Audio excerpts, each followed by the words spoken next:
President Trump is holding a news conference right now at the White House where we expect him to address that daring rescue mission of a U.S. crew shot down over western Iran. The president is speaking. Let's listen in. Early, it's been one of the best. So, good afternoon. We have quite a bit to discuss. We'll go into pretty good detail. And we have the people that are most involved. We'll give you exactitude. And we're here today to celebrate the success of one of the largest, most complex, most harrowing combat searches. I guess you would call it a search and rescue mission ever attempted by the military. Generally, when planes are knocked down in war, especially when you're fighting a strong group, an evil group, you can't really do this because you send in 200 men to pick up one. And it's something that's usually not attempted as much as you want to attempt. And bad things happen to that one or two. And in this case, we did two, and it might not have been attempted before, but we did. And we had great talent. We got a little luck, too, I would say. And we were helped by a lot of people, a lot of great people. And it was an honor to be involved with it. It's very historic. This is a rescue that's very historic. It'll go down in the books. Late Thursday night, an American F-15 fighter jet went down deep inside enemy territory in Iran while participating in Operation Epic Fury, where we're doing unbelievably well, well at a level that nobody's ever seen before. The entire country can be taken out in one night, and that night might be tomorrow night. Both members of the crew ejected from the aircraft and landed alive on Iranian soil. I immediately was asked to make a decision. I ordered the U.S. Armed Forces to do whatever was necessary to bring our brave warriors back home. A risky decision, because we could have ended up with 100 dead as opposed to 1 or 2. It's a hard decision to make. But in the United States military, we leave no American behind. We don't do it. Within hours, our armed forces deployed 21 military aircraft into hostile airspace, many flying at very low altitude, being shot by bullets. You bring rifles into play when you're going that low, but there are also certain advantages. And in broad daylight over Iran for 7 hours, at times facing very, very heavy enemy fire. We have a helicopter that's got a lot of bullets in it. It's amazing. We just realized how good those weapons are. Our machines are. Nobody has the equipment that we have, and nobody has the military that we have. Not even close. We're the most powerful military anywhere in the world by far. The flight crews and warfighters aboard those aircraft took extraordinary risks to rescue their fellow service members. This first wave of search and rescue forces successfully located the pilot of the F-15, and he was extracted from enemy territory by an HH-60 Jolly Green II helicopter. Fabulous machine as our warriors faced gunfire at very close range. It's amazing that when you look at the machinery, what happened, that nobody was even injured. Meanwhile, the second crew member, a weapons system officer, highly respected colonel, had landed a significant distance away from the pilot. When you're going at those speeds, even if you go out 2 or 3 seconds later, it's miles and miles away because you're going fast. He was injured quite badly and stranded in an area teeming with terrorists from the Islamic Revolutionary Guard Corps rough group, as well as besieged militia and local authorities. Many, on top of everything else, they told the communities actually within inside of Iran, the people of Iran, they were given a tremendous incentive to find this pilot.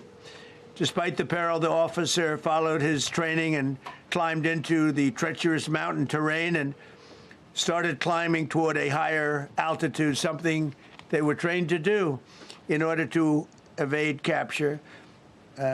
They want to always go as far away from the site of the shoot down You want to go as far away because they all head right to that site. You want to be as far away as you can. And he was injured, and he was an amazing, amazing thing. He scaled cliff faces, bleeding rather profusely, treated his own wounds, and contacted American forces to transmit his location. They have a very sophisticated beeper-type apparatus that is on them at all times. And when they go out on these missions, they make sure they have lots of battery space, and they're in good shape. And this one worked really well, amazingly, saved his life. We immediately mobilized a massive operation to retrieve him from the mountain holdout, and he kept going higher and higher. The mountain kept getting rougher and rougher, and really very, very hard to find. The second rescue mission involved 155 aircraft, including 4 bombers, 64 fighters, 48 refueling tankers, 13 rescue aircraft, and more. We were bringing them all over, and a lot of it was subterfuge. We wanted to have them think he was in a different location because they had a vast military force out there. Thousands of people were looking. So we wanted them to look in different areas, so we were scattered all over like we were right on top of them. We had 7 different locations where they thought, and they were very confused. They said, well, wait a minute, they've got groups here, they've got groups there. It's an amazing thing. I was listening to these great people, these great generals. General Raisin Kane was amazing, and Pete Hegseth was amazing. But I listened to the whole thing. It was pretty amazing. So they had all these different sites where everybody thought he was located. We think we have him over there because they have 9 planes circling a little area that's 25 miles down the coast. So in a breathtaking show of skill and precision, lethality and force, America's military descended on the area, the real area, engaged the enemy, rescued the stranded officer, destroyed all threats, and exited Iranian territory while taking no casualties of any kind. The heroic F-15 weapon system officer had evaded capture on the ground in Iran for almost 48 hours. That's a long time when you're in tough shape and when you're bleeding. It's a long time. When we left, as you probably know, we had 2 large planes, pretty old planes that carried a lot. We needed a lot more equipment going in than coming out, obviously, because going in, we needed to be able to scale mountains, and we had a lot of equipment. But the sand was sandy, wet sand, so we thought there may be a problem taking off because of the weight of the plane, and then we also had all the men jumping back onto the planes, and they got pretty well bogged down, and we had a contingency plan, which was unbelievable, where lighter, faster aircraft came in, and they took them out. We blew up the old planes. We blew them up to smithereens because we had equipment on the planes that, frankly, we'd like to take, but I don't think it was worthwhile spending another 4 hours there taking it off. So we didn't want anybody to have, we have the best equipment anywhere in the world. We didn't want anybody examining our anti-aircraft and other equipment. So these were large planes that were old and pretty old, and we blew them up. And we had faster, lighter planes come in, and they were able to land on the sand. We needed the bigger planes because we had so much equipment that we needed. We took 3 helicopters over there, which were very strongly used and couldn't have lived without them. They performed unbelievably well. And if you'd see it, you wouldn't believe it. They came off the plane, and these guys had them, the rotors were off. They rebuilt these helicopters in less than 10 minutes. And that was one of the more amazing things. These are helicopters, small, unbelievably powerful, but small, very small, so it can get into certain areas. And they got them off the plane, and they rebuilt all 3 of them in a matter of less than 10 minutes. It's pretty amazing what the genius of these people. Who would think that? You'd think it would take 5 days to build them. And in some companies, it would take 5 days, and they wouldn't do it well. But they served us well. As Commander-in-Chief, I never forget the extraordinary risk taken by the warriors that we send into battle and the genius. I mean, think of it, having a contingency of 3 planes waiting because we think the sand is so bad that we probably won't be able to take off. And the planes really got bogged. This was not much of a runway. This was a farm, not a runway. It's a farm, but it did the trick. But to have a contingency as opposed to having to wait 2 days, can you imagine, right in the middle? This was central.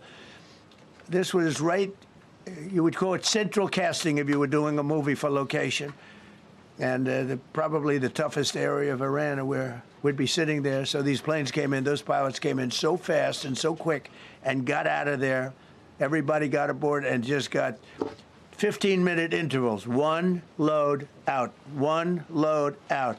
1 load out. It happened, and we were watching, and we said, "That's amazing." It's in many ways, I was almost more impressed by the contingency that we had than the fact that if we would have had a runway or decent soil. But it was an amazing thing. But we thank God for every single one of them and the talent, the genius. It's not even talent; it's genius. It's the whole ball game. Every one of them.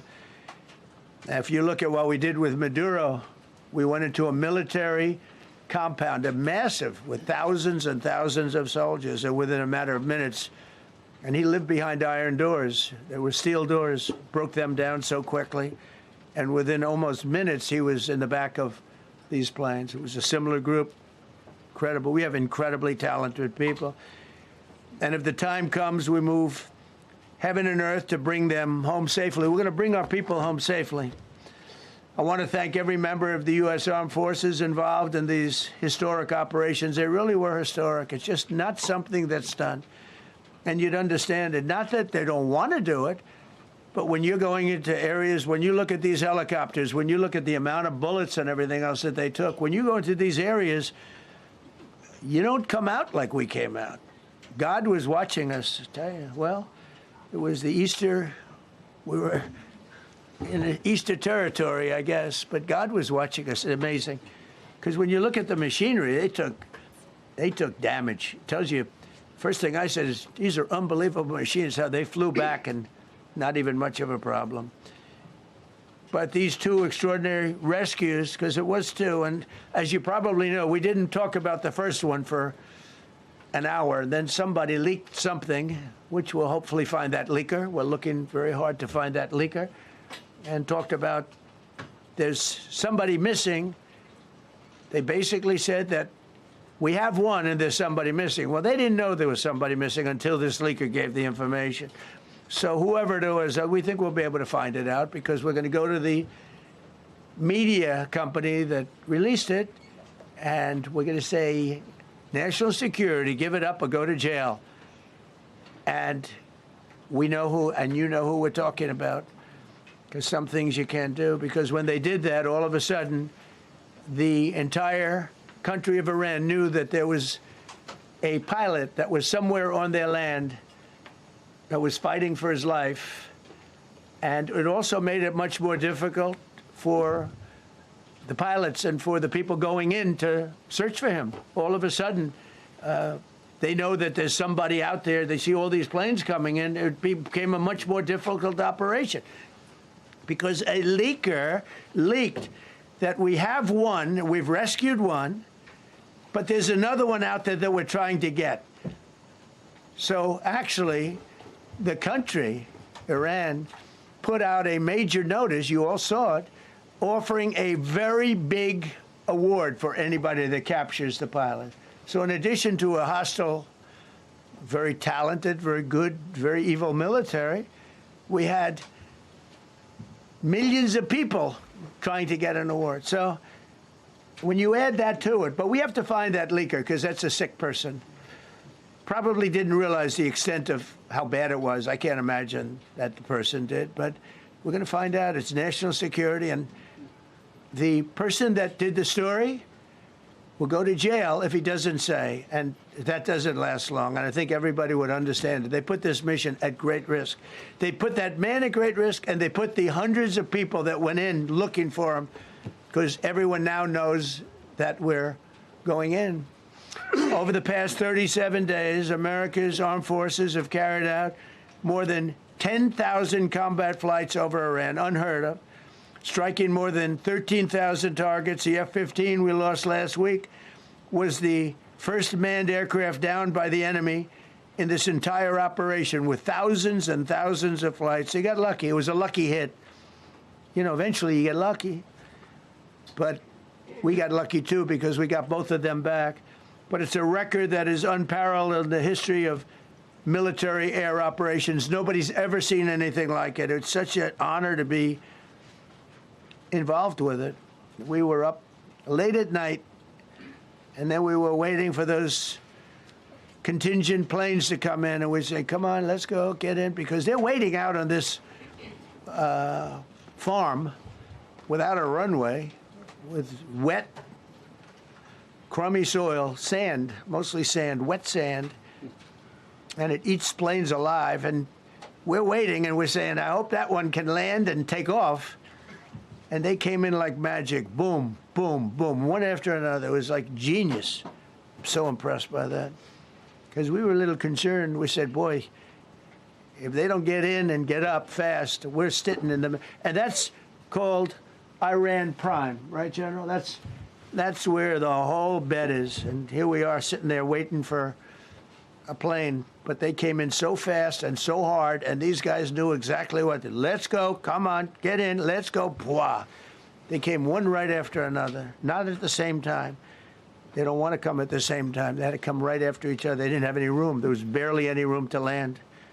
Tiny little patch of very wet earth and sand. So I'm so proud of the people that I have standing up here with me, and many others that worked. I mean, so many. Steve Witkoff's over here. He's doing fantastically. Jared Kushner.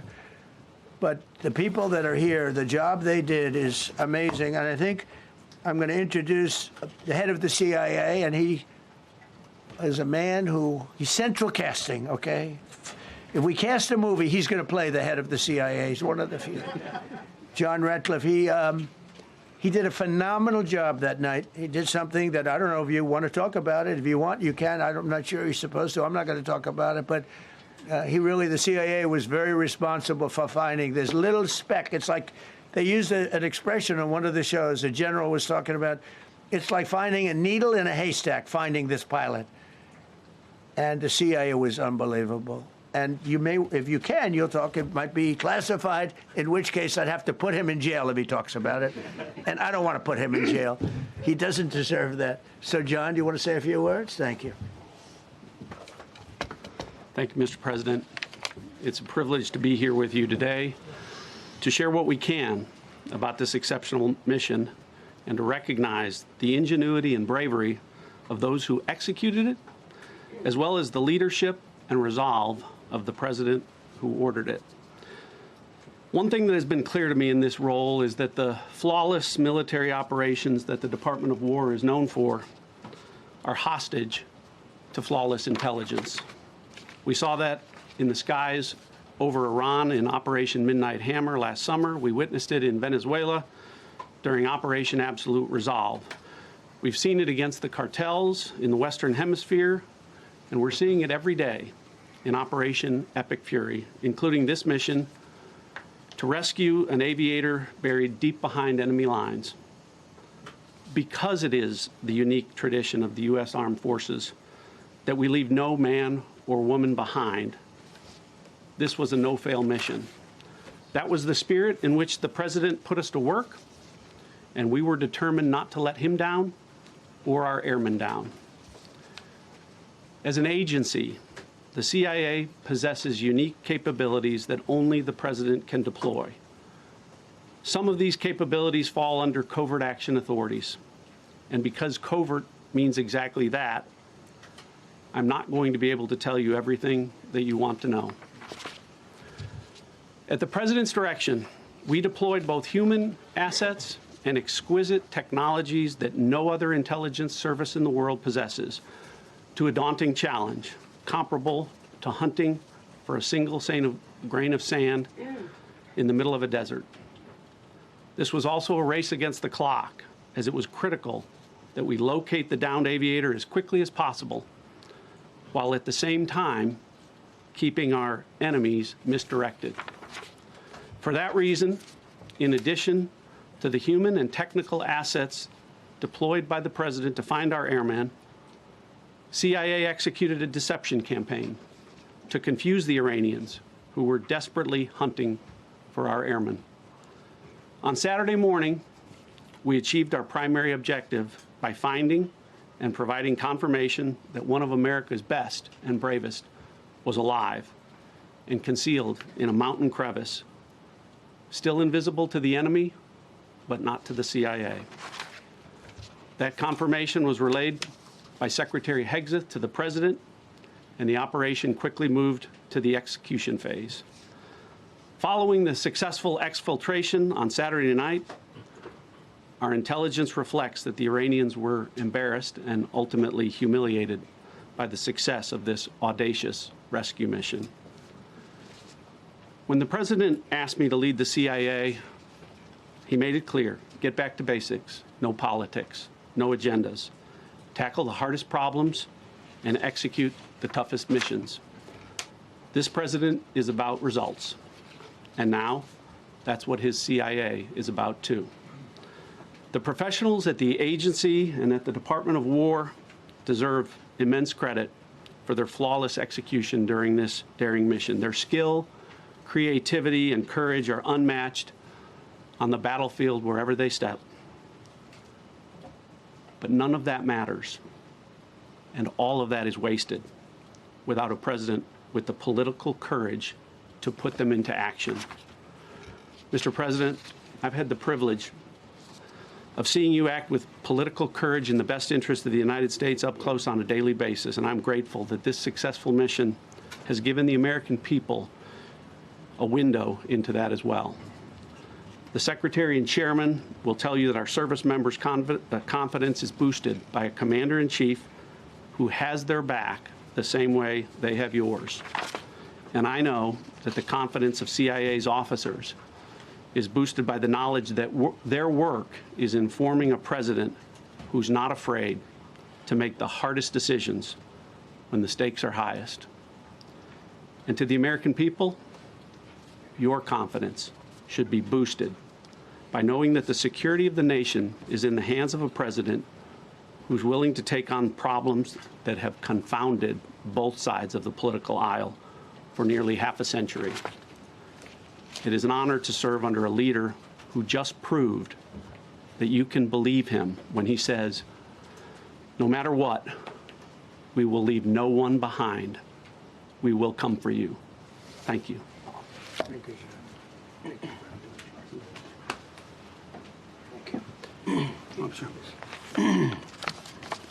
Well, John, thank you for the collaboration of the CIA as well. Incredible and ongoing partnership.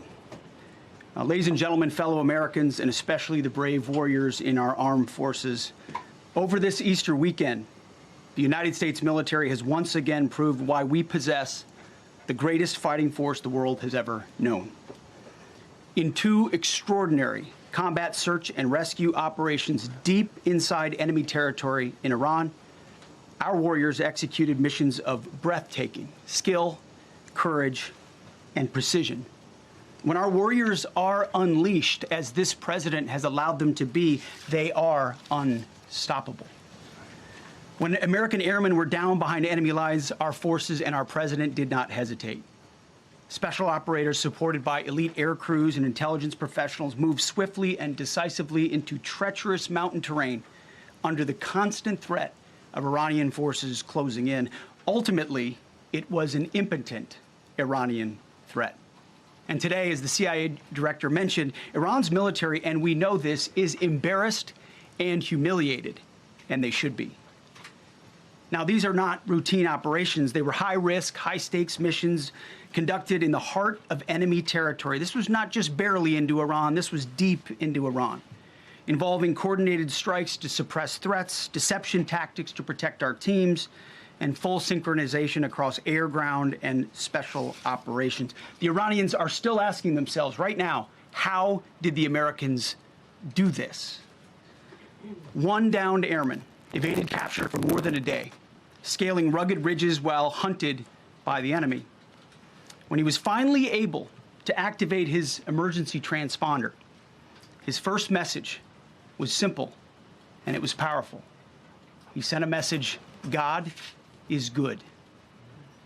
In that moment of isolation and danger, his faith and fighting spirit shone through. You see, shot down on a Friday, Good Friday, hidden in a cave, a crevice, all of Saturday, and rescued on Sunday. Flown out of Iran as the sun was rising on Easter Sunday. A pilot reborn, all home and accounted for, a nation rejoicing. God is good. Despite incoming fire and unforgiving conditions, our troops brought every American home. No American lives were lost. We leave no man behind, and that is not luck.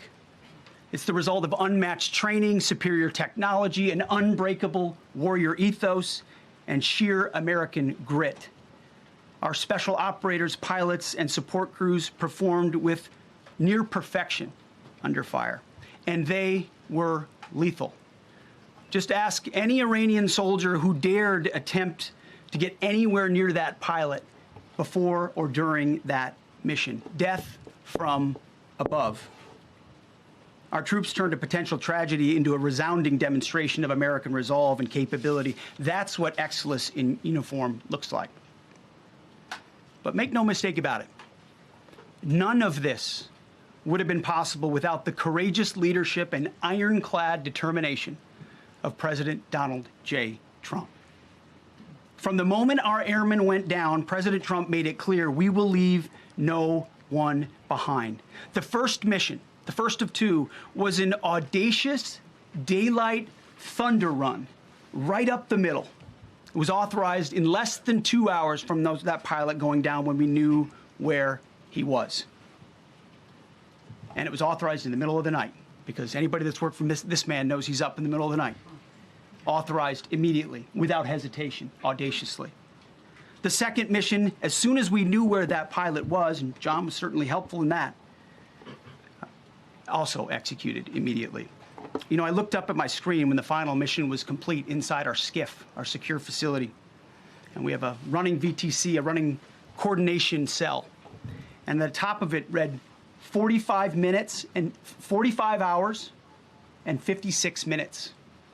For 45 hours and 56 minutes, we held that call open for coordination. From the moment our pilots went down, our mission was unblinking. The call never dropped, the meeting never stopped, the planning never ceased. The president demanded rapid, decisive action. He backed our military with the full weight of his resolve, refusing to let enemy propaganda or tactical setbacks deter us.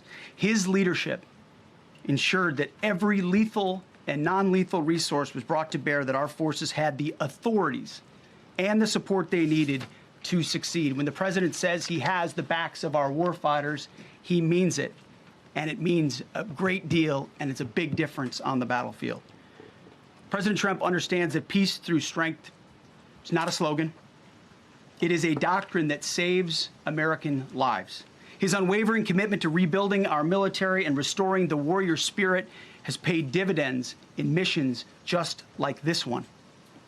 Under his command, America projects power with confidence and brings our people home with victory. And that continues today, by the way. Per the president's direction, today will be the largest volume of strikes since day one of this operation. Tomorrow, even more than today. And then Iran has a choice. Choose wisely, because this president does not play around. You can ask Soleimani, you can ask Maduro, you can ask Khomeini. To those heroes who planned and executed these rescues, your nation stands in awe. I stand in awe. The chairman stands in awe. We all stand in awe of your professionalism and bravery. We serve for you.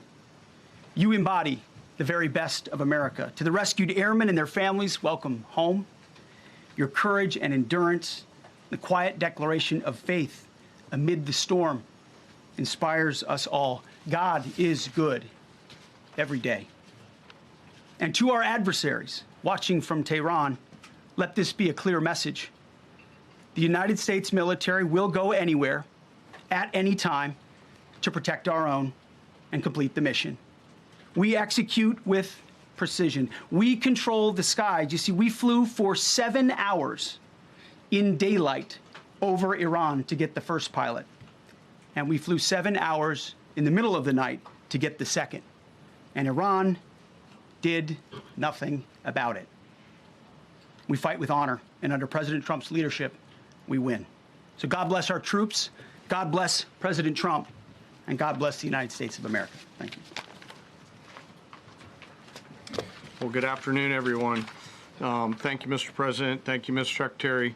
A note before I start, I know many of you want specific details in these briefings. We will share what we can, but I will retain what I must in the event that we have to go do this again sometime. And I cannot stress the importance, as the President said, around operational security. The Secretary and I will do a more detailed briefing tomorrow morning, and we look forward to sharing the details that we can.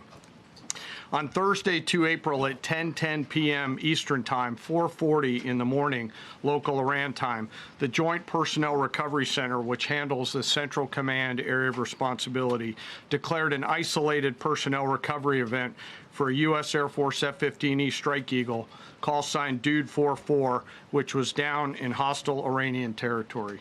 The pilot and weapons system officer had both safely ejected and were isolated behind enemy lines.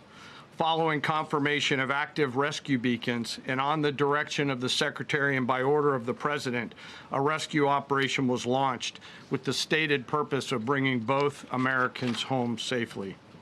As the Secretary said, several hours later on the morning after positively locating the front seater, call sign Dude 44 Alpha, and aware of an aggressive ongoing search by the enemy, a U.S. Central Command plan was approved by the Secretary and the President.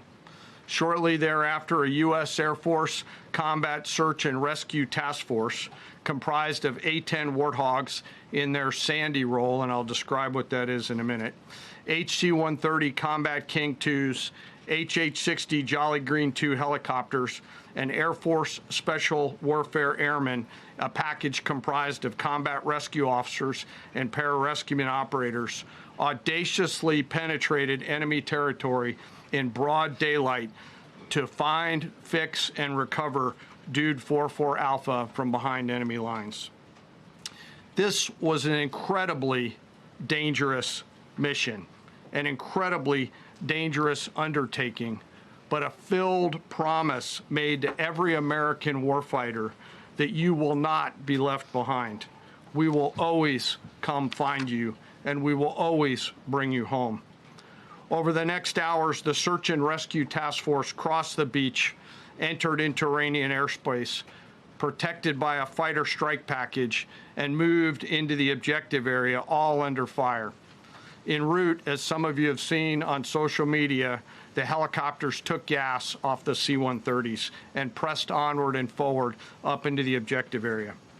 While this was ongoing and out in front of them, the Sandy flight of A-10s and other remotely piloted aircraft, drones, and other tactical aircraft were violently suppressing and engaging the enemy in a close-in gunfight to keep them away from the front seater and allow the pickup force to get into the objective area. During this engagement, one of the Sandy aircraft, the one primarily responsible for communicating with the downed pilot, was hit by enemy fire.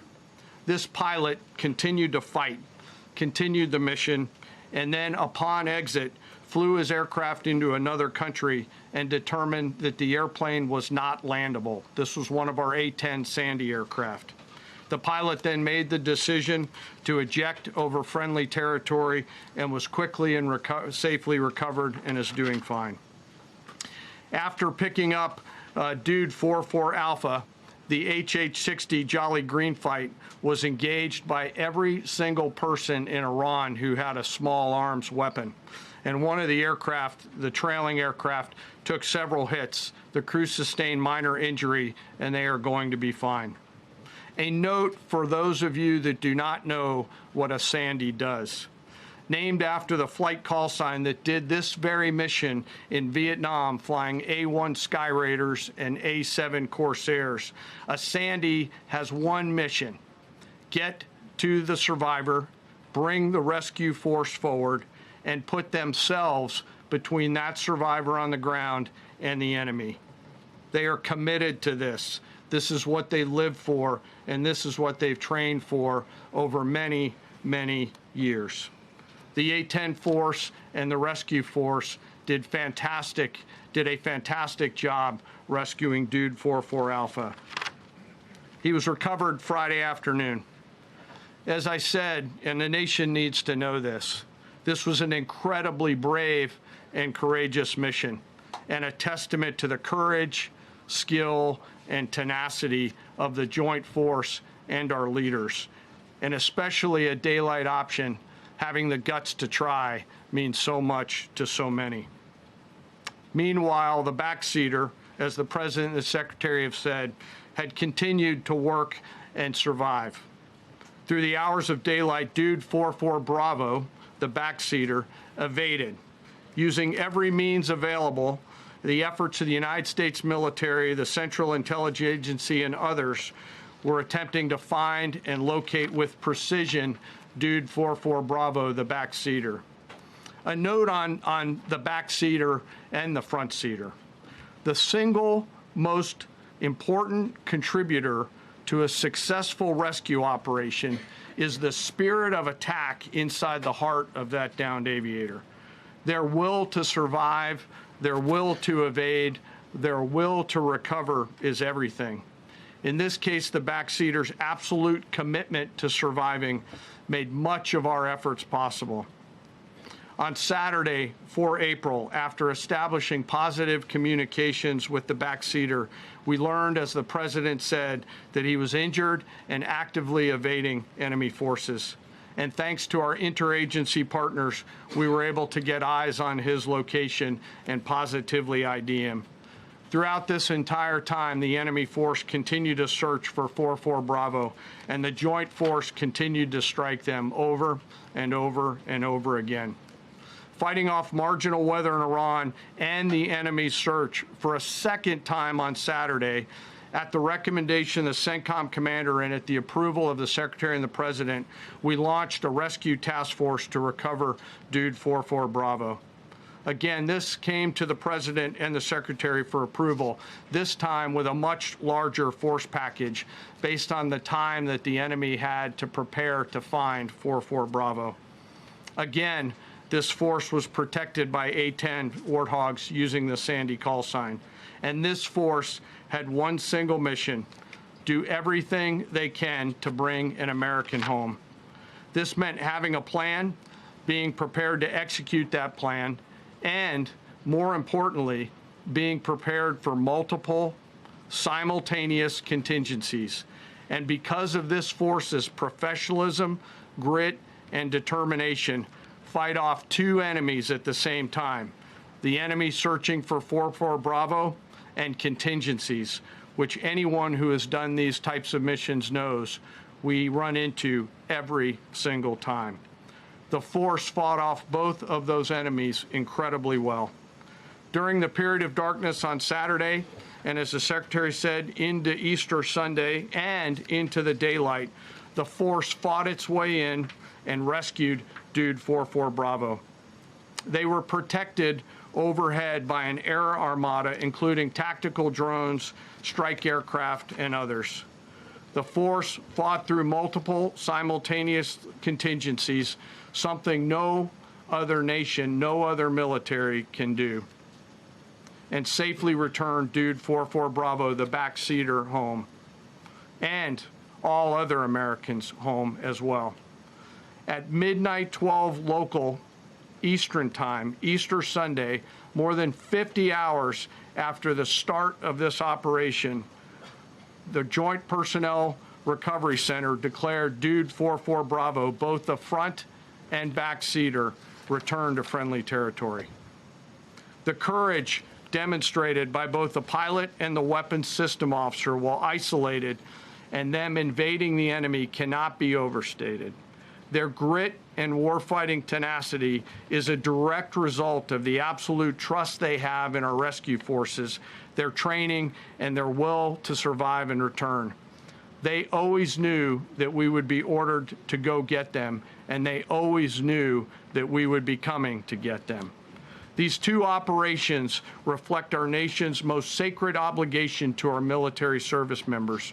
We leave no one behind, bless you. It also perfectly captures the first truth of our Special Operations Forces, that people are more important than hardware. That is the standard we live by, and the rescue forces that execute these missions operate under a clear motto: these things we do that others may live. Their actions were a direct embodiment of that commitment to others, and I could not be more proud of each and every one of them today. As the Secretary said to our enemies, this operation serves as a clear reminder of the capability and will of America's joint force. The United States of America will recover our warfighters anywhere in the world, under any conditions, when we want to. We will always bring overwhelming skill and firepower. To every member of the joint force, our interagency partners, the leadership at CENTCOM, and our leaders at the department and above, thank you. I'm proud of each and every one of you and thankful to our deployed forces and their families. And lastly, and most importantly, to Dude 44, welcome home. Job well done. Thank you.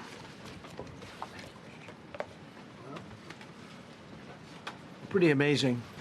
Pretty amazing. And these two gentlemen have been, from day one, they've been perfecto. You know, I got to know General Kane in my first term because he was able to take out ISIS in 4 weeks instead of the 4-year projection that was given to me by other much lesser generals. And I said, you know, if I ever do this again, that's going to be the head of my Joint Chiefs of Staff. And we worked it that way, didn't we? And it's amazing. He took out ISIS. We defeated ISIS in 4 weeks. I was told it would take 4 years. I flew to Iraq to find out with the greatest equipment in the world, why would it take 4 years? And he told me, sir, it won't. It'll take 4 weeks and you'll have time left over. And that's exactly what happened. So he's great. And Pete, all I can say is that he was treated very unfairly. And now those same people that treated him unfairly, that fought against him, they called me up saying, what a great choice he was. They said, well, what happened during his nomination? What happened to you?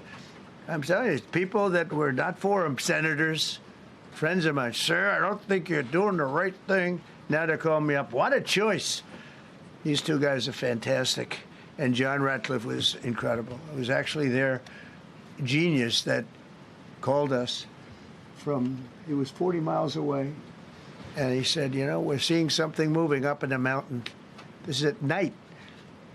And they kept the camera on him for 45 minutes. He wasn't moving. And they said, you know, probably wrong, but we're seeing something moving. This is a vast mountain, vast, thick, with bushes, trees. He said, we see something moving 40 miles away. It was the head of a human being, I'm telling you, it's moving. And then all of a sudden, 45 minutes later, he moved a lot. Stood up, and they said, we have him. And that was really the beginning of something incredible. We had an idea where he was, but not specifically. That's a big mountain. So I want to thank the CIA, too. I don't think they get enough credit for the great job they've done. Yes, please. Yes. Thank you very much, Mr. President, for this great opportunity. Country, it has super army. You make a difference, Mr. President. Thank you for your greatest leadership. Thank you. I have 2 quick questions, Mr. President. What was your reaction when you learned that Kurdistan region had resumed exporting oil to the international market with your support as United States of America?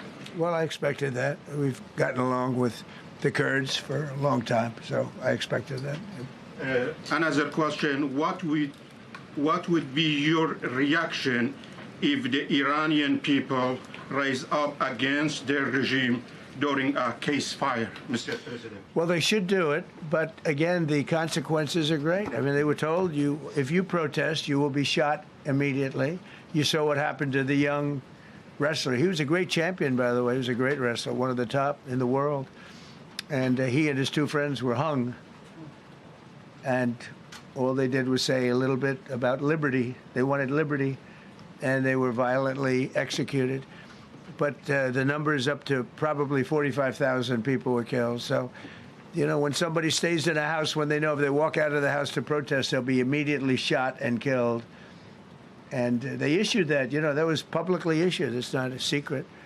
That's why so many people say, oh, well, why are you doing this way? We can't let Iran have a nuclear weapon. You know, we got regime change. We do. We're dealing with a much different regime than before. We're dealing with different people. They're smarter.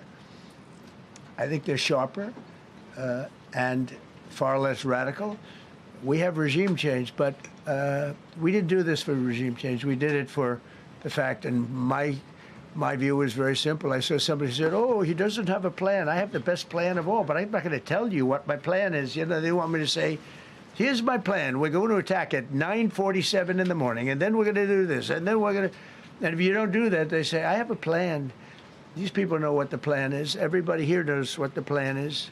But it's very unfair to say, we don't, because I don't mind being insulted. I've been insulted for many years by the fake news. But you can't... It's so bad for people that are so you just saw two great, and John Ratcliffe, three unbelievable people. They have a plan. Every single thing has been thought out by all of us. But I can't reveal the plan to the media. So, you know, but we're just thrilled by the success of this operation. Yes, please. Thank you, Mr. President. You've said Iranians would be mad if you stopped these attacks, but why would they want you to blow up their infrastructure, to cut off their power? Wouldn't that be punishing Iranians for the actions of the regime? They would be willing to, and it's suffering, they would be willing to suffer that in order to have freedom. The Iranians have, and we've had numerous intercepts. Please keep bombing. Bombs that are dropping near their homes. Please keep bombing. Do it. And these are people that are living where the bombs are exploding. And when we leave and we're not hitting those areas, they're saying, please come back, come back, come back. These are the people. I don't know what they do. All I can tell you is they want freedom. They have lived in a world that you know nothing about. It's a violent, horrible world where if you protest, you are shot. Remember the great woman protests where they had 400,000, 500,000 women, and they were all enthused and they were going to protest, and everybody said, oh, the regime's going to come to an end. And then all of a sudden, boom, boom, 5, 6 different areas. A woman would go down right between the eyes. They had snipers. They had 5 snipers. That's all it took. And those 400,000 or 500,000 women said, oh, my God, what's that? Oh, look over there. What's that? A woman shot right between the eyes. And after 5 or 6 of them go down, then you start hearing the purr through the vast number of people. And then they said, oh, my God, who would do that? And they're incredible people. But they've lived so horribly. They've lived so horribly. You know, Iran was a great country if you go back 25 years ago or so. The Persian people, they're incredible, smart, brilliant, actually. And I know so many. I know coming from New York, originally, I know so many people from Iran. They're incredible people, incredible energy, and very, very brilliant people. But when you're standing in a group and protesting and you have a woman, in the case of the woman, remember the Great Woman March, everybody was saying, oh, this is the end of the country. And then snipers selectively picked. Every single one was shot right between the eyes from a long distance. They were on top of buildings. Nobody even knew where they were. Where are they coming from? This wasn't like a machine gun, which is also very bad. They've done that too. They did that recently. This was snipers sitting on the top of buildings, aiming and hitting women. And when they see people go down, and all of a sudden there's a riot in the reverse direction, and they never came out again. And a lot of the news doesn't talk about that. They talk about, oh, women's rights. You want to see women's rights? You're not going to see it there.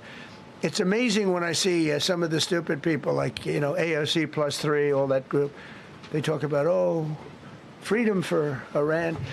They don't tell you the real facts. Women, men, gays. How about gays for Iran? They kill the gays. They throw them off buildings. So I wonder what's going on. I can only say this. They want us to keep bombing, even if it jeopardizes, because their life is in much greater danger. They want freedom for Iran, but it's very hard for them to protest. I actually tell them, I said, don't go out. I fully understand. Nobody in this room would go out. I don't think there's any, because frankly, it's not a question of bravery. We're all brave, right? You're brave, I'm brave, we're all brave. But we're also intelligent. If you have people shooting at you, expert shots with the best rifles you can get, and hitting you right between the eyes every single time, and you're looking here and you're seeing and you're looking here, you're out of there. I don't care who it is. Please. Mark Meredith, Fox News. I know that. Oh, thank you. How would I know that? Go ahead. America's watching. No. Good job. Can we go back to the weekend?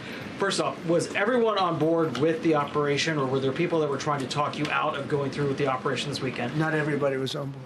Somebody else within No, you? there was military people, very professional, that preferred not doing it. These two were totally on board, which was very important. They weren't, it would have had a little difficulty. But no, there were military people that said, you just don't do this. You don't go into the heart of a very powerful military. This is, hey, you have countries and countries. You have some countries where military is not their strong suit. This whole thing is militarized like nobody's ever seen before. Half the people are wearing uniforms. And we had people within the military. Usually it's not done. That's one of the reasons. I was surprised. Somebody said it's the only time it's ever been done. I said, that's not possible. But it is possible, because you're going into hundreds of thousands of soldiers along the path. I mean, look at some of the helicopters, how they got hit. So, yeah, there were people within the military that said it's a wise. And don't forget, how many men did you send altogether, approximately, for the operation? I'd love to keep that a secret. Okay, well, we are. But I will tell you, the number, I'll keep it a secret, but it was hundreds. And hundreds of these people, it's pretty good. Is he central casting? But hundreds of people went into this journey. Hundreds of people could have been killed. Forget about the equipment, a lot of equipment, nobody cares. Hundreds of people could have been killed. So we had people that were within the military that said this is not a wise, and I understood that, but I decided to do it. Was there a point that that you were thinking there's too much on the line, and somebody was saying maybe we abort this now and wait? I mean, given the resource, like the general said, it seemed like there was so much on the line here. You must have been thinking, well, this could have completely changed. So the first one, which was in many ways as dangerous as the second, I guess it gets, because we're flying over daylight. We're the best at the world at night. We have goggles that nobody. We have goggles. I've tried them. They're unbelievable. I see better with the goggles at night than I see without them during daylight. I mean, daylight today, we have a beautiful day. You see just as well with goggles. In many ways, it's enhanced. So we have the best in the world. So it's much safer for us to do it at night. Whereas other people, no other country has that capability. They don't have that particular piece of equipment like we do. But when I was told flying and in daylight, I think we flew 7 hours over Iran, and that's a long time, over unbelievably hostile territory where they have nothing but weapons. We took out their anti-aircraft, which is great. We took out their radar, which is great. We took out a lot, but they still have, what hit this one was a handheld shoulder missile, heat-seeking missile. So it's not like, they're totally whatever. And they had probably a little luck, because you got to get lucky.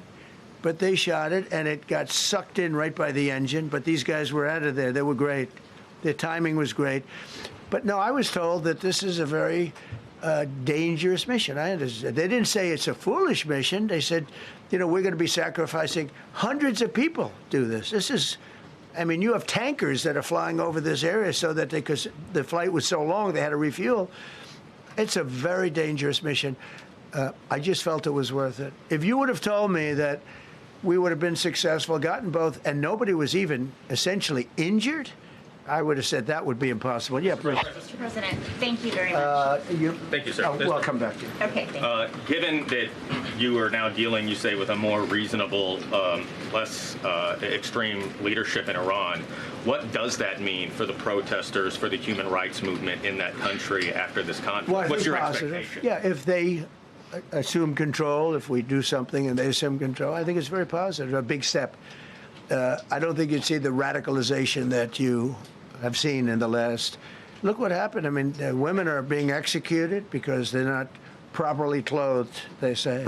They're not properly clothed, and they execute the women. They shoot them right on the street. No, you have a much different group of people. Now, I'm not saying we are dealing with them. Essentially, they have till 8 o'clock tomorrow night, Eastern time.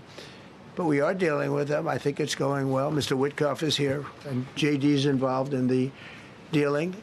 Mr. Witkoff is sitting right here, and I think it's going fine, but we'll have to see. You have to understand, we've been dealing with these people for 47 years. I'm standing here with a much more powerful Iran as of a month ago, not anymore. Right now, they are decapitated. But I'm standing here a month ago with a much more powerful Iran than it was at any point during 47 years. This should have been handled by 7 presidents, a lot of presidents. And those presidents are saying now, every one of them to their friends, we should have done this a long time ago. So it's not something I like doing. It's very dangerous, and we're getting them at the height of their strength. If I didn't terminate the Barack Hussein Obama Iran nuclear deal, they would have had don't forget, that was a path to a nuclear weapon. Remember this. He chose Iran over Israel, pure and simple. How Israel can vote for a Democrat is if you're Jewish in New York City or any place else in this country, and how you can vote for a Democrat is unbelievable, because he chose Iran, a very hostile Iran. Remember when he filled up a 757 with cash, billions of dollars of cash, and he sent it over to them. Then they gave them tens of billions of dollars. He chose Iran over Israel and really the Arab world, if you look, because, you know, the other, Saudi Arabia, Qatar, UAE, I mean, you take a look. I mean, I can add Kuwait and I can add Bahrain, and you can add others. He chose such an unlikely candidate.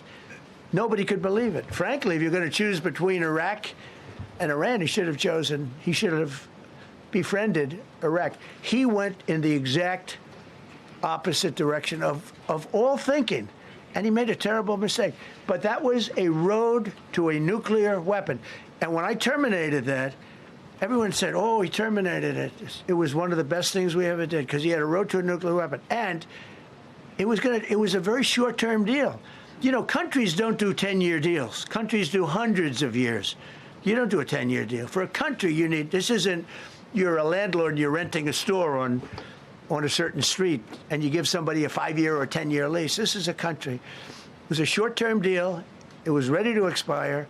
I terminated it before it expired. Took a lot of heat, and it was one of the best things I ever did, because he would have had a nuclear weapon. Then he would have had another nuclear weapon, had those beautiful B-2 bombers not gone in 8 months ago, and obliterated that site. And by the way, the word is obliteration.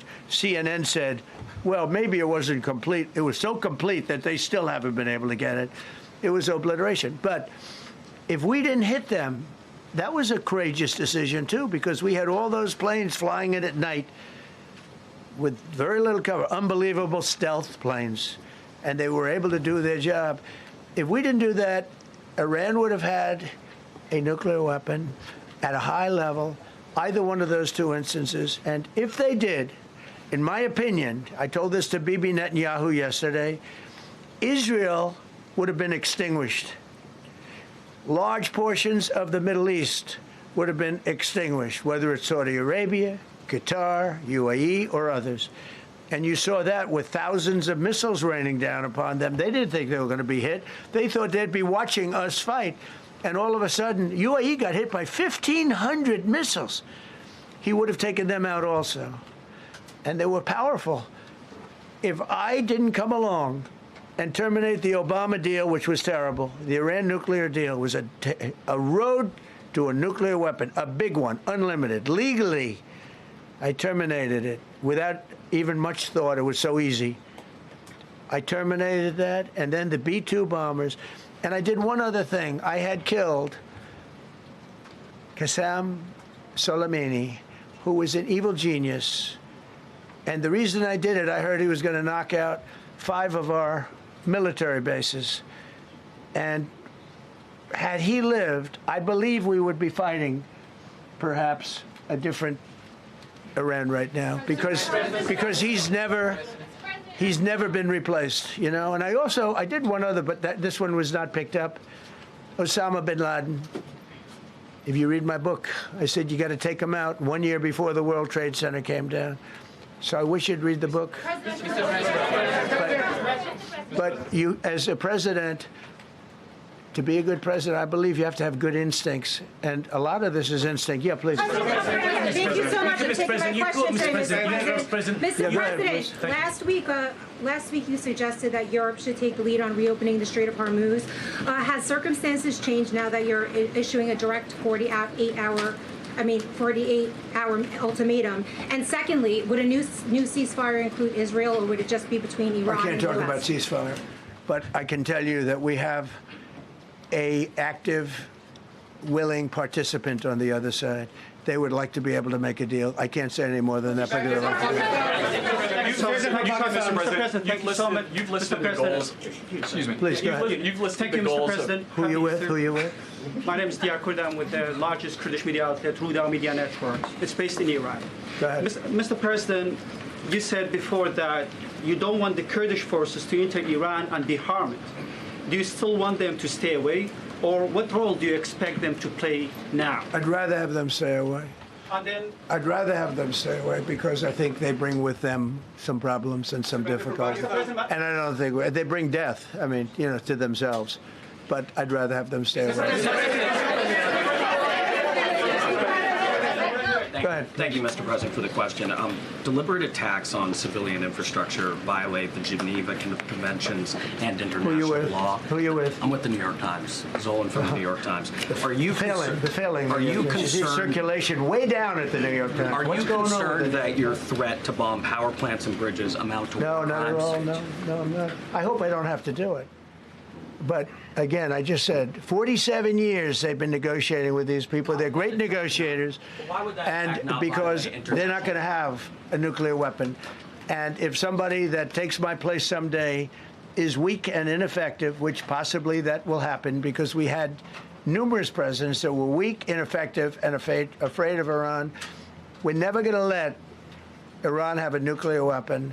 And if you think it's okay for people that are sick of mind, that are tough, smart, and sick, really sick, from a policy standpoint, from a standpoint, any which way you want to say, mentally, these are disturbed people. If you think I'm going to allow them, and powerful and rich, to have a nuclear weapon, you can tell your friends at the New York Times, not going to happen. It means violating international law. Quiet. You no longer have credibility at the New York Times because the New York Times said, oh, Trump won't win the election, and I won in a landslide. I won every swing state. New York Times said, oh, Trump won't win the election. New York Times has no credibility. The credibility they have is it used to be all the news that's fit to print. The old gray lady, it was great, but they're running on past fumes, and you can't keep doing that. You have to be able to give the correct news, and people like you, who I know, are fake. You're fake. Go ahead, please. Your messaging on the war has moved from the war is coming to an end to war going to be bombing Iran to the Stone Ages, right. And we've heard a range of those kind of messages. So which is it? Are you winding this down, or are you escalating? I can't tell you. I don't know. I can't tell you. Depends what they do. This is a critical period. They have a period of, well, till tomorrow at 8 o'clock. I gave them an extension. They asked for an extension of 7 days, right? I said, Steve, give them 10 days. 10 days is up actually today, so I gave them 11, I guess, indirectly. I thought it was inappropriate the day after Easter. I want to be a nice person. They have till tomorrow. Now, we'll see what happens. I can tell you they're negotiating, we think, in good faith. We're going to find out. We're getting the help of some incredible countries that want this to be ended because it affects them also. A lot of people are affected by this. But we're giving them till tomorrow, 8 o'clock Eastern time. And after that, they're going to have no bridges. They're going to have no power plants. Stone Ages, yeah. Stone Ages. CNN fake news. Are you willing to make a deal that does not include reopening the Strait of Hormuz, or is that now a top priority? I would say it's a very big priority because, see, that's one thing that's a little different than other things. We can bomb the hell out of them. We can knock them out for a loop. But to close the strait, all you need is one terrorist that somehow has a truck loaded with, because you can carry them in trucks, large trucks, a water mine, drop them in the water, and now you tell people that own ships that cost $1 billion to don't worry about the mine. You can do that even just by saying we put mines in the water. So it's not like the rest. We can knock out their military. We already have. We've knocked out their Navy. We've knocked out their Air Force completely. We've knocked out 158 ships in 3 days. We've knocked out even their mine droppers. They don't have any mine droppers anymore, but they put them on other boats, and they could drop them. I'm not even sure they have any mines there, by the way. I'm not sure. I'm personally, they say there might be 8. I don't know. I think there might be none because they're very good bullshit artists. That's why for 47 years they've been bullshitting other presidents, and they haven't done the job. And people are living in hell. You live in that country, they're living in hell. No, I think that 47 years of this stuff is long enough. They're at the weakest point they've ever been. They have no Navy, they have no Air Force, they have no anti-aircraft weaponry, they have no radar, they have no communication. In fact, the biggest problem we have in our negotiation is that they can't communicate. I said to Steve, what are they saying? Sir, they can't communicate. They have no method of communication.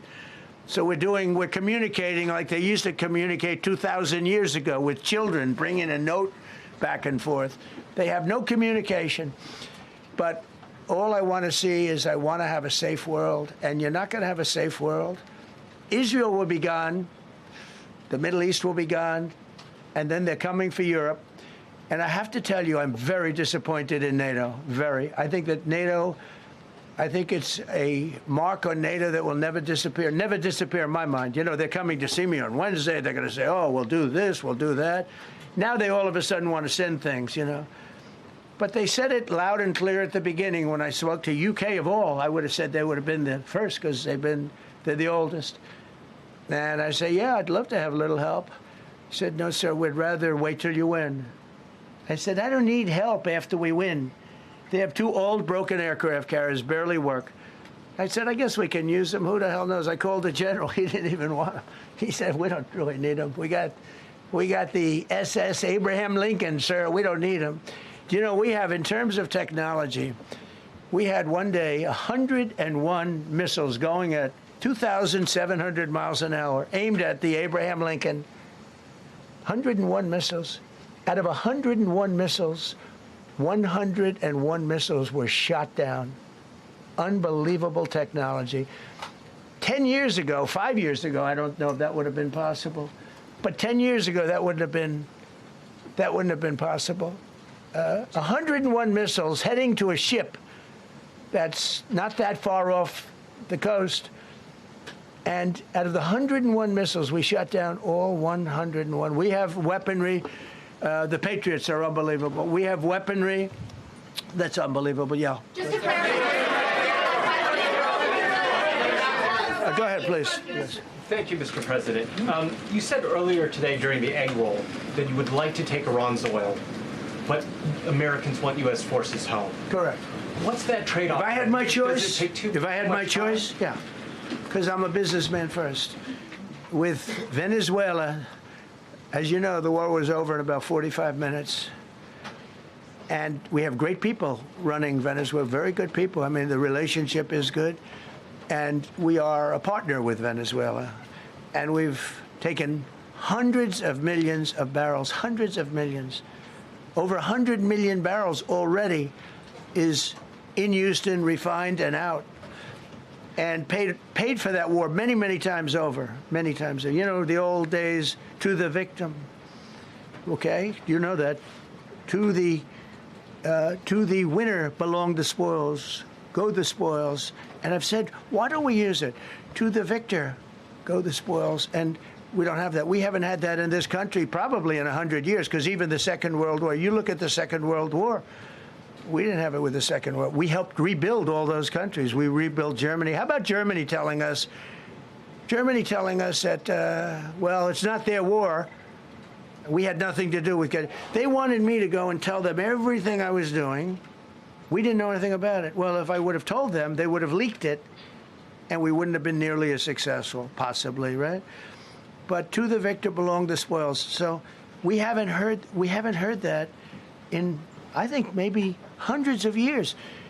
Now with Venezuela, and just so you understand, the people of Venezuela, they say if I ran for president of Venezuela, I'm polling higher than anybody has ever polled in Venezuela. So after I'm finished with this, I can go to Venezuela. I will quickly learn Spanish. It won't take too long. I'm good at language. And I will go to Venezuela. I'm going to run for president. But we're very happy with the president-elect that we have right now, the people that are running it.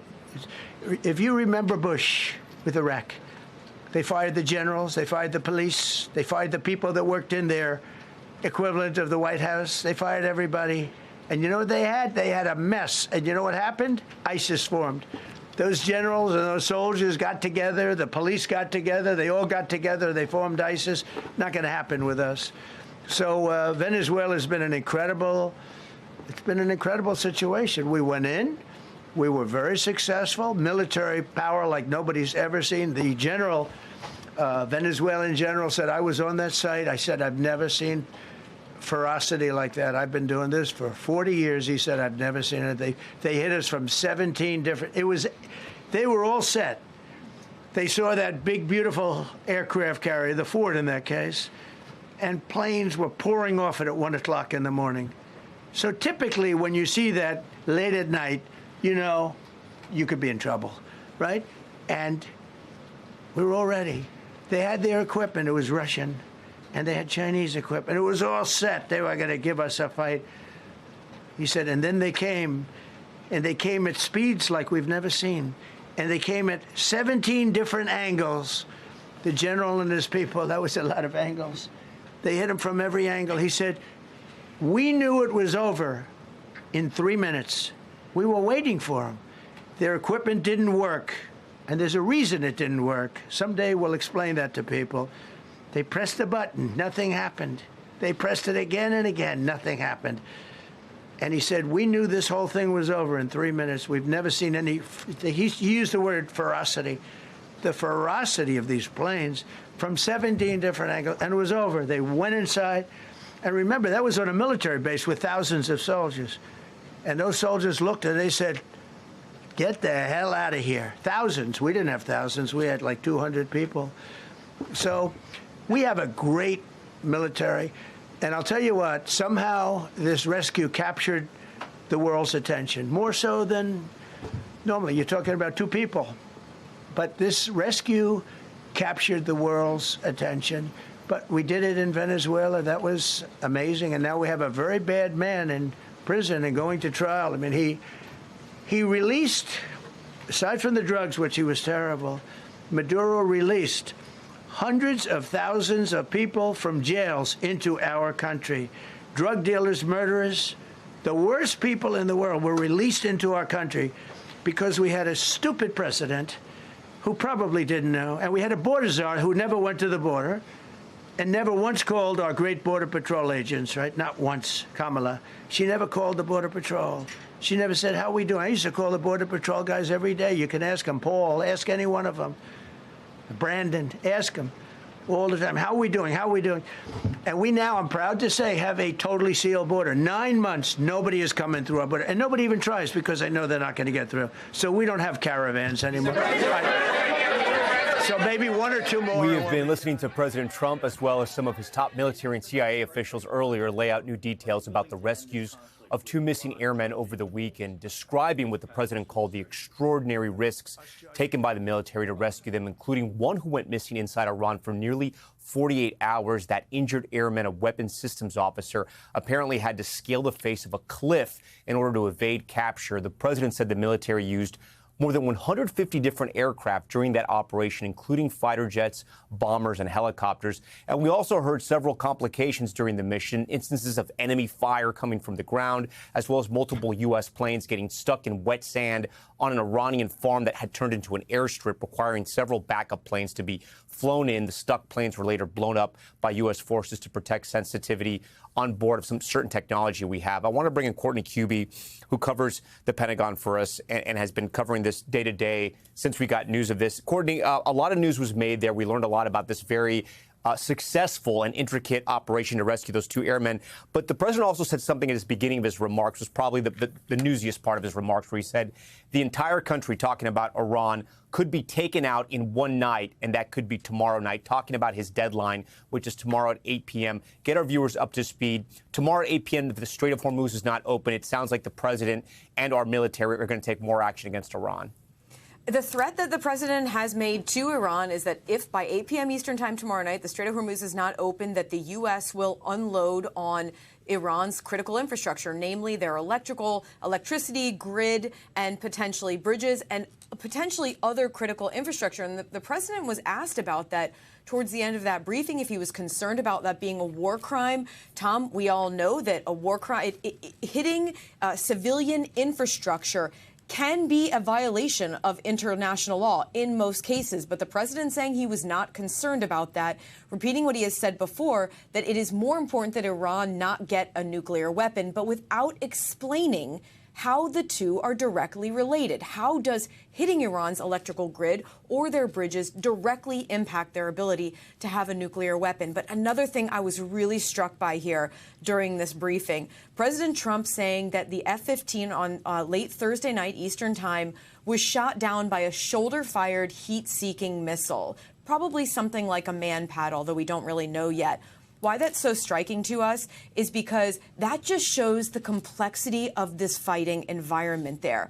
Though it is virtually impossible for the U.S. to take out every single one of these portable, shoulder-fired, heat-seeking missiles. I mean, these are things that have been around for decades. They are exactly what they sound like. They are small. You can carry them around, and they have shown that they can now take out something like a U.S.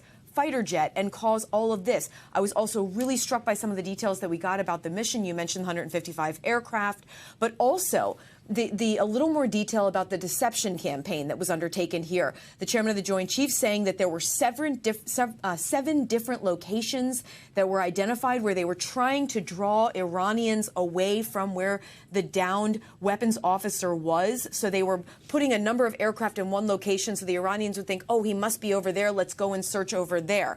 That kind of detail is not something that we usually get. And then finally, I was also very struck by the number of aircraft that were taken out and damaged or destroyed as part of this rescue operation. We knew on Friday, of course, about the F-15, about the A-10 that was shot down, about the helicopters that were hit during the rescue of the first airman, the pilot himself. But we now know from the president himself that, in fact, the U.S. destroyed those 2 MC-130Js on the ground there because, as you mentioned, of the wet sand. Tom, all of this really underscores not only the difficult environment when Iranians can take out a U.S. aircraft or multiple aircraft that all started with one shoulder-fired missile, but also how difficult it is when they get on the ground there, that something like wet sand can cause the wrench that they caused in this very difficult, dangerous rescue operation. The contingency planning here was also very striking, the fact that they were able to so quickly pick up from that mistake. I was also struck by the grit and the courage of that Air Force colonel. 2 of them, obviously airmen, were shot down in that F-15. like we said, late Thursday night into Friday morning. The pilot was rescued, and then that weapons systems officer, we don't know his name, call sign Dude 44 Bravo, was there basically for 48 hours behind enemy lines, climbing to the top of a cliff, putting out a message, quote, God is good. Our American military wasn't even sure if this was real. They realized it was, and then they launched that mission to recover him and pick him up as well. Pretty incredible air, Courtney. Absolutely. And what it proves is that the training that they go through when they become airmen like this really works. The SEER training, it's search, evasion, survival. And you can tell based on what he did here, climbing up that ridge, being really careful in his communications, he learned from that training, Tom, and it saved him. We thank you for watching. And remember, stay updated on breaking news and top stories on the NBC News app or watch live on our YouTube channel.